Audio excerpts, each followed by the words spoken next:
When I put on my seatbelt like so,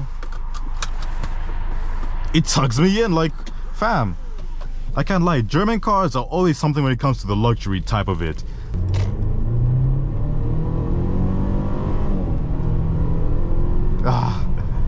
The thing about this is that when it comes to handling, this thing doesn't like taking corners.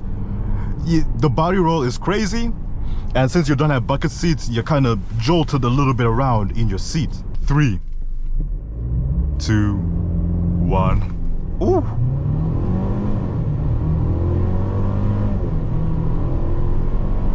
And 100.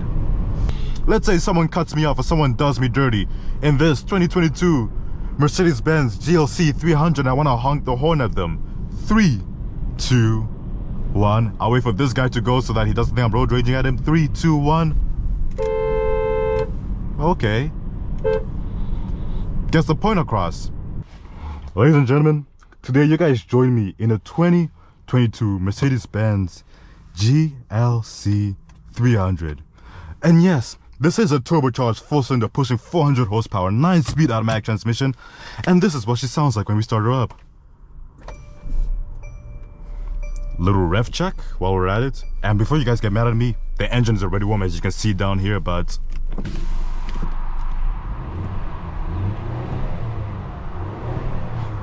makes sense. This is more of a family, well, a mom car, to be honest. So it's more luxury than it is like adrenaline pumping. It doesn't get your heart rate racing, but it keeps you comfortable. And it's actually pretty quick. 0 to 60 in like 5.4 seconds, and it is all-wheel drive, so it's quicker than your daily car out there. And let's do a quick little walk around because we are currently at the university. So we're gonna do a quick little walk around and get the heck out of here. Look at this thing. This is what money can buy you for 45 grand. This is what you can get, and not bad, not gonna lie. It does look kind of nice though, I'm not gonna lie. And from the looks of it, you could think that this thing might have some off-road capabilities. Really, no, it's more of a city dweller. Though the MPG is not as good as you would think. Combined, it should do roughly 22 with city and highway. Since we're close to the highway, I'm gonna do this walk around a little bit quicker. But another little downside of this vehicle is that it's not as spacious as its competition. The BMWs and some of the Volvos have a little bit more space on this thing, and maybe we feel a little bit more exhilarating and a little bit more enticing than this. But this takes the cake in terms of luxury and the rich guy look. And of course, automatic trunk. Coming back here, as you can see, not the most amount of space, but you have this button over here to lower your seats over here. And do we have storage down here? Boop. Yep, there's your spare tire right there. Closing this up. Soft touch materials all around. Cup holders that are always over-engineered because Mercedes, once and for all. Like, again, I love German cars for doing this dumb little stuff, but also you don't have your conventional net, you have this little fiber going on over here. But to the main attraction, the front seats.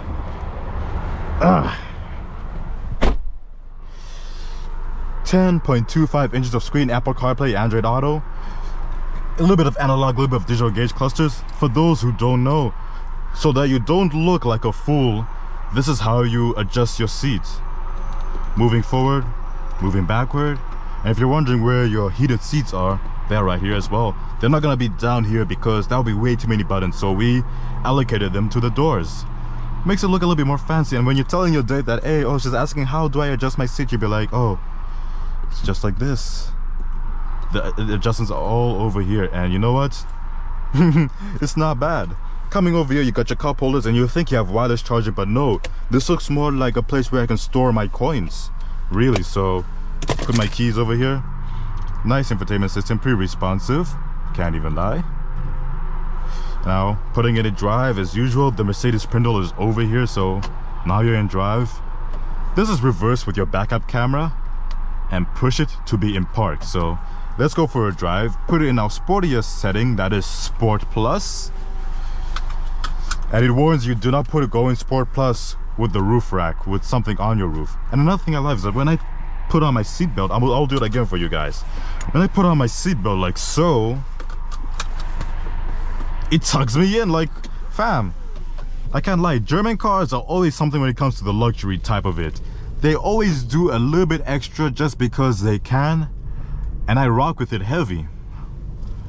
Now, if we're talking about the insulation, this thing is very well insulated. And the steering wheel is light. It's of course meant for city driving. It's meant to be easy, more luxury, right? So don't expect much in performance, but it is pretty quick. It feels quick. Quicker than most cars on the road, like I said before. So we're gonna do a couple of light little pulls. This is gonna be a pretty short review. We're not gonna do much, but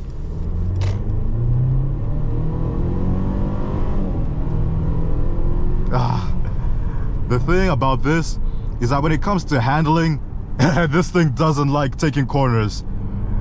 The body roll is crazy, and since you don't have bucket seats, you're kind of jolted a little bit around in your seat. But that's not the point of this car. We all know that. If you want something a little bit more exhilarating, you should really go to the AMG lineup. That's where you have more fun, and the same type of luxury too.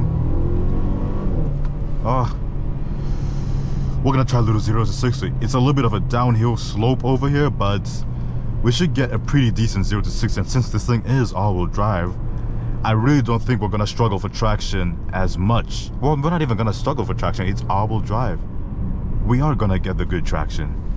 Now we're just gonna wait for this truck right in front of us to go ahead, and we're gonna pretend to be going somewhere else, and we'll wait for this guy to get some distance between me and him.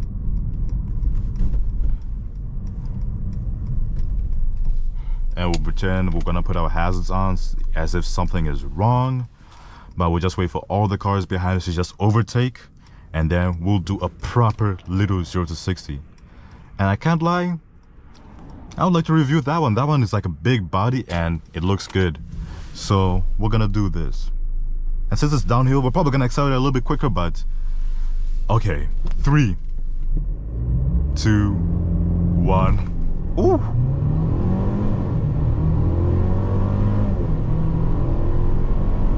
And 100. A good, I read about the stats about this thing. Roughly 0.87 Gs when we're accelerating as hard as possible. So you do feel a decent amount of force being applied to you as you take off in this thing. And forgive me, look at my windshield. It's summertime in Canada right now, so the bugs are crazy. And if you're wondering how to turn on your wipers, you got this little here. There you go. Cleans it up a little bit better, so it doesn't look as bad, but cleans it up nicely. Now let's put it into manual mode and go a little bit crazy.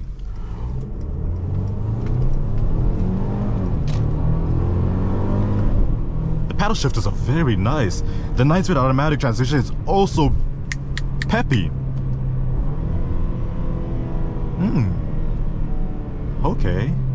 And the transmission just gives you so much red lines all the way up to 6,000 RPM. And since we're in a 4-banger, I can't expect it to sound the song of excellence, but it's peppy and it sounds good.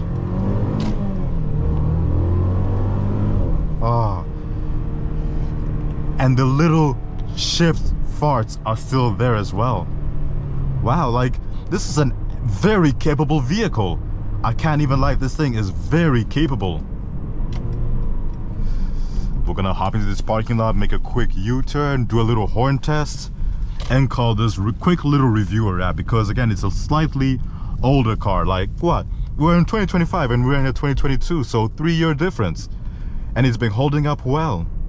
Not bad whatsoever. And of course, you do have blind spot monitoring, cruise control, all this stuff.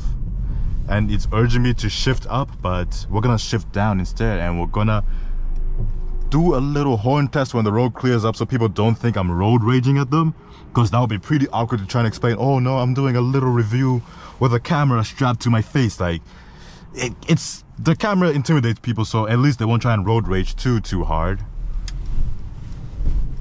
So we're gonna do a light little pull, get these cars a little bit further ahead. So going to first gear, and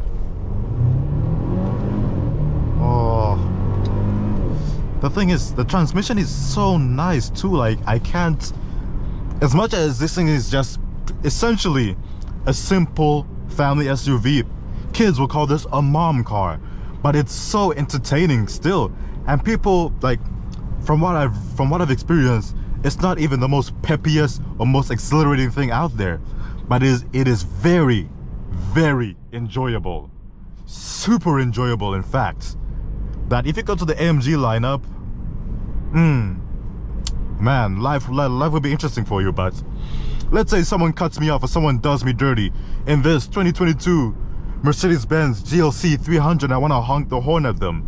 3, 2, 1. I'll wait for this guy to go so that he doesn't think I'm road raging at him. 3, 2, 1. Okay. Gets the point across. Gets the point across, and it's elegant enough. Now we're gonna go back into manual mode because I like my manual mode quite a bit. Now let's see how she handles this corner, because this thing doesn't like corners like that. The suspension is, yeah, body roll. The seats, if you want to be taking corners, the seat's gonna have to be upgraded because I am moving around quite a lot. But anyway, guys, this has been Morty. It is a quick little review of the 2022 Mercedes-Benz GLC 300. Take care, my guys, and peace.